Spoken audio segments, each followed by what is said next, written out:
dan karunia-Nya sehingga kita dapat berkumpul di masjid Al-Qur'an untuk menjalankan ibadah salat tarawih berjamaah.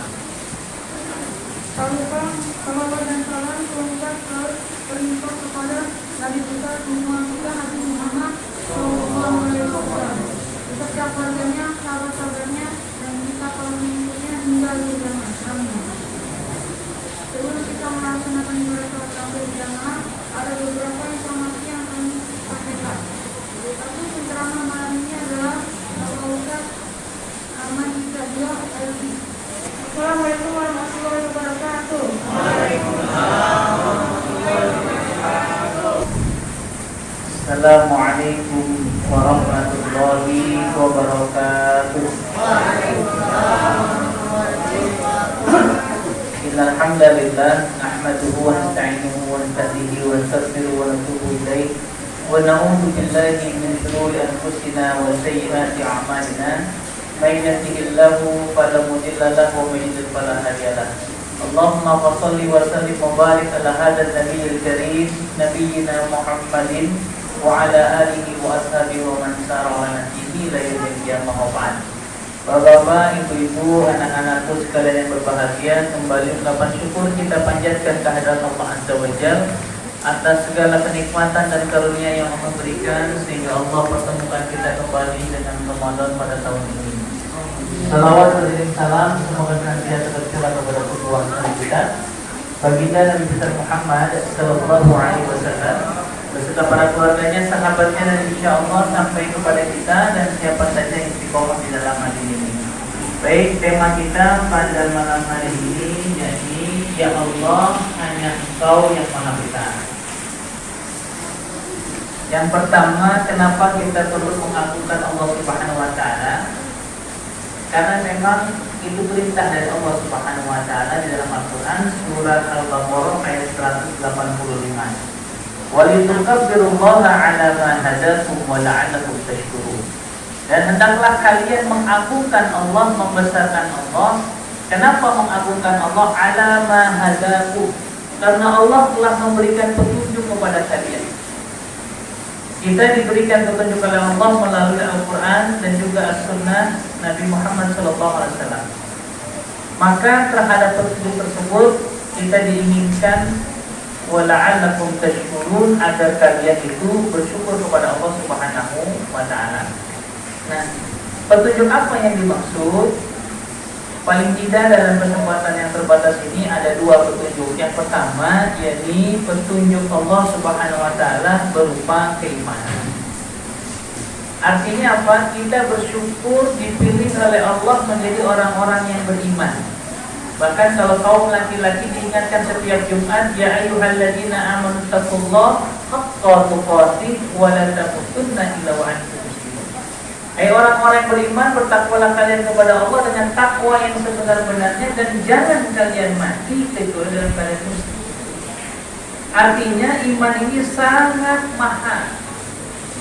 Iman ini sangat berharga, oleh karena itu perlu dijaga, dirawat dan ditumbuhkan agar iman ini sampai nanti kita dicabut nyawanya oleh Allah Subhanahu wa Ta'ala dalam keadaan beriman kepada Allah Subhanahu wa Ta'ala.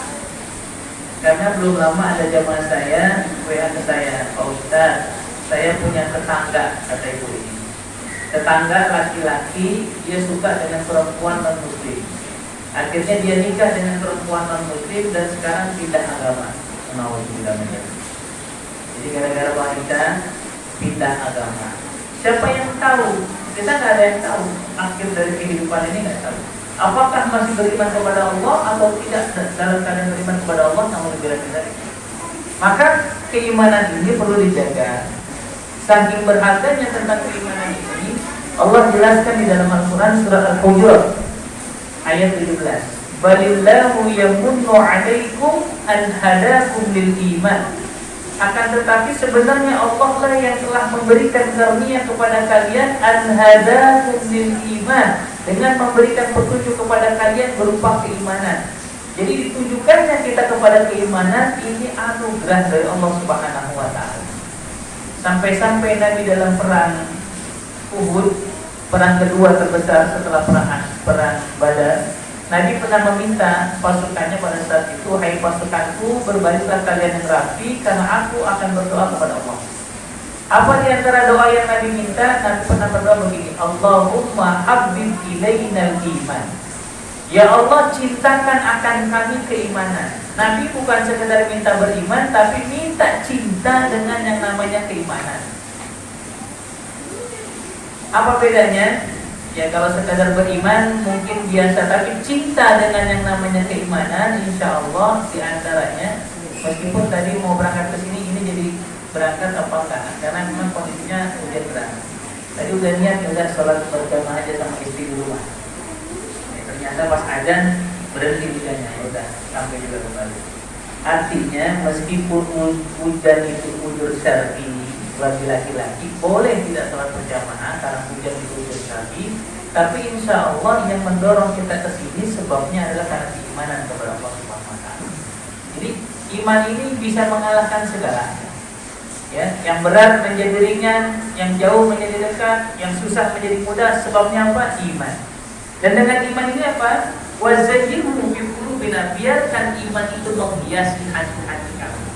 Jadi kalau hatinya sudah dihiasi dengan keimanan, maka insya Allah segala sesuatunya dipandang dengan cara yang baik dan benar. Dan dengan itu apa? Wa karrih ilaina al-kufra wal fusuqa wal isyan waj'alna minal rasyidin. Dengan keimanan itu kita benci. Jadi orang kalau beriman mampu benci dengan yang namanya pertama, yakni wa karrih ilaina al-kufra, benci dengan yang namanya kekufuran. Kalau ada kekufuran di depan kita, kita bencinya luar biasa. Bukan sekedar benci kita kekufuran. Wal fusuqa, kefasikan. Ada orang berbuat dosa, kita benci, bukan benci orangnya, tapi benci terhadap perbuatannya. Juga wal isyan, terhadap kemaksiatan. Ini beda kalau cara pandangnya orang yang biasa berbuat dosa. Kalau orang yang biasa berbuat dosa, dia lihat kemaksiatan itu apa? Biasa berbuat dosa. Orang biasa minum minuman keras, terus kemudian bagaimana cara minum minuman keras? Tapi orang beriman benci luar biasa dengan kekufuran, kebangkitan. Orang beriman itu adalah orang yang mampu bersedekah. Dilihat misalnya tetangganya dalam kondisi seperti ini, tidak dalam punya pekerjaan atau penghasilannya berkurang, ya udah kita tahu kapasitasnya seperti apa, kemampuannya seperti apa. Ya sudah, kita punya rezeki kita disita. Selama ini dia jualannya selapa, dia sakit, tidak jualan. Dapat dari mana dia penghasilannya? Tidak. Maka kita keluarkan uang, nah kita beri. Ini sekedar untuk membantu. Begitulah orang beriman, cinta dengan yang namanya kebaikan, tapi benci dengan yang namanya kekufuran, kefasikan dan kemaksiatan. Yang kedua, yakni petunjuk Allah yang dimaksud petunjuk Allah di dalam Al-Qur'anul Karim. Tentu saja petunjuk Allah dalam Al-Qur'anul Karim ini sangat banyak, tapi saya hanya ingin kutipkan satu ayat, yakni di Al-Qur'an surat Al-Anbiya ayat 35. Allah Subhanahu wa taala berfirman, "A'udzubillahi minasyaitonir rajim. Kullu nafsin dha'iqatul maut." Setiap yang bernyawa itu akan merasakan mati, tapi tidak mati dia. Dia hanya pindah alam. Ya. Jadi alam pertama alam ruh, kita nggak tahu. Pindah ke alam rahim, 9 bulan 10 hari normalnya. Dari alam rahim pindah ke alam dunia sekarang. Dari alam dunia nanti pindah ke alam barzah. Barzah itu dinding pemisah antara dunia dan akhirat. Sampai kapan? Sampai nanti dibangkitkan. Yang kelima nanti pindah lagi ke alam akhirat dan tidak ada kehidupan setelah akhirat. Jadi dia tidak mati, dia hanya pindah alam. Yang mengatakan mati itu hanya orang yang ada di dunia. Kemana bapak itu sudah wafat, kemana ibu itu sudah meninggal. Tapi dia hidup dalam kehidupan di barzah. Nah, ayat ini melanjutkan wa nabluukum bisyarri wal khairi fitnah. Dan kami akan uji kalian itu, bentuk ujian dari Allah apa? Bisyarri, keburukan, wal khairi, dan kebaikan. Dua-duanya fitnah. Perhatikan ayat ini, kata Allah, kami akan uji kalian baik berupa keburukan maupun kebaikan, dua-duanya fitnah. Jadi diuji keburukan itu fitnah, cobaan maksudnya. Diuji kebaikan itu fitnah. Dikasih sehat, ujian nggak? Ujian, fitnah. Ibu lagi sakit ya? Iya. Oh berarti ibu lagi diuji. Kalau bapak, oh saya sehat, berarti nggak diuji. Enggak. Yang sakit diuji, kata Allah, fitnah, cobaan itu. Bisa nggak kamu bersyukur dengan kesehatan yang Allah berikan? Yang sakit juga bisa nggak kamu bersabar dengan cobaan yang Allah berikan? Dua-duanya fitnah. Ya. Baik kebaikan maupun keburukan, dua-duanya kata Allah fitnah. Wa ilaina turja'un, dan kepada kamilah kalian akan dikembalikan. Baik, kita lihat sedikit tafsirnya dalam tafsir Ibnu Katsir. Kalimat wa nabluukum bisyarri wal khairi fitnah. Dan sungguh kata Allah, kami akan uji kalian. Ini kalimat wa nabluukum dalam bahasa Arab, ini fi'ilnya fi'il mudhari. Artinya kata kerja yang sekarang dan yang akan datang. Maknanya dia akan terus menerus. Pahami ya ini ya. Jadi kalau ada kalimat dalam bahasa Arab fi'il mudhari, maknanya ujian itu akan terus menerus, tidak pernah berhenti ujian itu. Sampai kapan? Sampai nanti diwafatkan ujian itu. Nah, dalam tafsir ini saya kutipkan tafsir Ibnu Katsir, "Aina tabirukum bil masaibi taratan wa bini aminullah." Kami akan informasikan kepada kalian bahwa kalian akan mendapatkan masaib. Masaib itu bentuk jama dari musibah. Musibah. Satu waktu. Wa bini aminullah, dan waktu yang lain kalian akan mendapatkan kenikmatan-kenikmatan. Jadi yang namanya kenikmatan akan Allah berikan terus, suatu saat akan dihilangkan oleh Allah Subhanahu wa taala. Begitupun musibah, suatu saat akan dihilangkan musibah. Jadi jangan pernah sedih kalau kita sedang mendapatkan musibah. Yakin bahwa musibah itu akan hilang. Siapa yang menghilangkan? Allah Subhanahu wa taala. Bahkan kalau ditanya, banyakkan nikmatnya apa musibahnya kira-kira? Saya tanya kira-kira, ibu sariawan setahun berapa kali? Sekali katanya tuh ya. Selebihnya gimana Pak? Sehat, Masya Allah. Baru sariawan 1 kali, belum sampai 3 hari, ngeluhnya udah luar biasa. Aduh, gak enaknya sariawan ini. Padahal selama ini Masya Allah, lancar-lancar aja tuh. Makan yang lainnya lancar, makan asinan lancar, makan kolak lancar, makan nasi lancar, makan cendol lancar. Sariawan. Pas sariawan sedikit, artinya apa? Kalau ditanya dan kita introspeksi diri, banyak kenikmatan Allah yang Allah berikan dibanding musibahnya. Ya, pasti lebih banyak kenikmatan yang Allah berikan. Nah, maknanya apa? Ada musibah suatu saat lagi ada kenikmatan. Dalam tafsir ini linandura man yashkuru wa man yakfuru. Agar kami melihat siapa di antara kalian yang mereka bisa bersyukur dan mana mereka yang bisa kufur.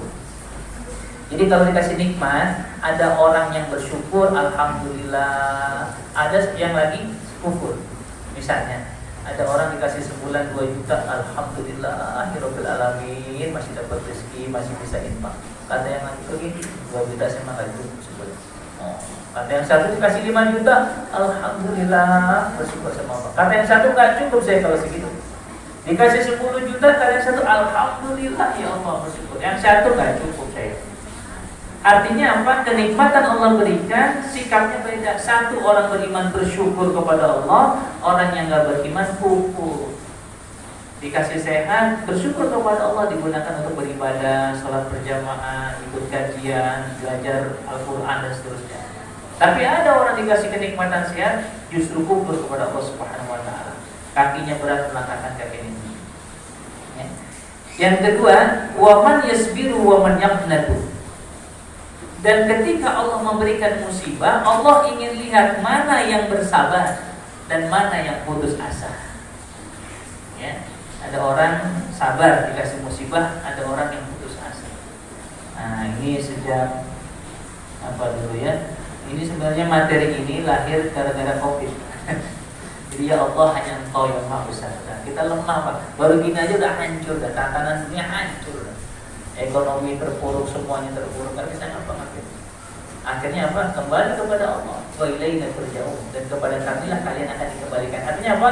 Yang bisa mengembalikan ini hanya Allah Subhanahu wa taala. Dan kata Allah, inna dzalika 'ala Allah yasir. Sungguh yang demikian itu mudah. Kalau kata Allah hilang, selesai urusan. Kenapa? Karena dia mengenal Allah Subhanahu wa taala. Nah, ini dalam kondisi waktu itu ya. Kalau waktu itu lebih mencekam ya. 2 minggu pertama sejak 14 Maret 2020 orang nggak boleh keluar rumah, nggak boleh ya ada di jalan gitu ya. Terus kemudian akhirnya ada orang-orang yang kehilangan pekerjaan, kehilangan penghasilan, berkurangnya penghasilan dan seterusnya. Bahkan ada di media sosial tuh bilang begini, kalau kondisinya seperti ini terus lama-lama kita bisa gila lagi. Saya bisa gila lagi. Nah ini namanya orang yang kufur nih. Dia nggak sabar dengan ujian ini. Tapi orang-orang yang bersabar di jalan Allah Subhanahu wa taala, dia justru mintanya kepada Allah. Ya, ini namanya tahadus bi nikmah. Jadi menceritakan kenikmatan yang Allah berikan. Boleh nggak? Boleh. Fa amma bi nikmati rabbika fahadits. Maka terhadap nikmat dari Tuhanmu ceritakan. Ini musibah ini menimpa pada siapapun orangnya, baik secara medis maupun secara ekonomi maupun yang lainnya, semuanya menimpa. Nah waktu itu saya hanya mengingatkan Allah Subhanahu wa taala. Ingat saya 27 Maret waktu itu masih Ramadan. Jadi saat di sahur ya, sebelum sahur terus saya berdoa kepada Allah begini. Ya Allah, Rasulmu pernah berdoa. Ya, ketika Rasulmu berdoa, Rasulmu pernah mendengar ada orang berdoa begini. Jadi ada orang doanya keras, kemudian Nabi mendengar. Doa orang itu begini, Allahumma inni as'aluka bi anni asyhadu annaka antallah alladzi la ilaha illa antal ahad as-samad alladzi lam yalid wa lam yulad wa lam yakul lahu kufuwan ahad. Kata Nabi, qad sa'alallahu al-'azima. Sungguh orang ini telah meminta kepada Allah dengan nama Allah yang teragung. Ada Allah al-ahad as-samad. Maka kemudian Nabi mengatakan, idza su'ila bihi a'ta. Kalau Allah diminta dengan nama ini, pasti Allah akan berikan. Wa idza du'iya bihi ajaba. Kalau Allah diseru dengan nama ini, pasti dijawab. Maka saya ingatkan, ya Allah, Rasulmu pernah mendengar ada orang seperti ini. Maka aku tidak akan minta pada siapapun kecuali hanya kepada Engkau. Terus saya katakan lagi, ya Allah, Rasulmu pernah bersabda, idza sa'alta fas'alillah wa idza sta'anta fasta'in billah. Kalau kau minta, mintalah hanya kepada Allah. Kalau kau mohon pertolonganlah hanya kepada Allah. Maka aku tidak akan minta pada siapapun kecuali hanya kepada Allah. Masya Allah. Itu pas pagi-paginya pertolongan Allah turunkan. Masya Allah. Itu jadwal ceramah bubar semua Pak. Jadi 30 hari jadwal ceramah udah ya, kajian hilang. Akhirnya setelah 2 minggu baru mulai ada kajian online dan seterusnya. Ya ini musibah ini agar kita sebenarnya untuk mendekatkan diri kita kepada Allah Subhanahu wa taala. Semakin dekat dengan keluarga kita, semakin dekat dengan Allah Subhanahu wa taala. Ini pelajaran yang banyak bisa kita ambil. Makanya rugi kalau ada orang yang mengalami musibah ini tapi dia tidak bisa mengambil pelajaran. Rugi luar biasa. Saya yakin banyak ibu-ibu yang tiba-tiba jadi hebat daripada sebelumnya. Ya. Bapak-bapak juga hebat luar biasa. Ibu kan namanya anaknya kan kajian online, ikutin sekolah online, nggak bisa bikin channel YouTube, ngerti semua jadi ngerti. Jadi ada hikmah sebenarnya yang bisa kita kaji. Oleh karena itu, ketika Allah berikan musibah, tidak ada cara lain kecuali hanya bersabar kepada Allah, minta pertolongan kepada Allah dengan sholat dan sabar. Insya Allah, Allah akan memberikan pertolongannya kepada kita dan akhirnya kita diberikan kekuatan untuk tetap bisa menjalani hidup dan kehidupan ini dalam naungan iman kepada Allah Subhanahu wa taala. Demikian yang bisa saya sampaikan, kurang lebihnya mohon maaf. Billahi taufiq wal hidayah. Assalamualaikum warahmatullahi wabarakatuh.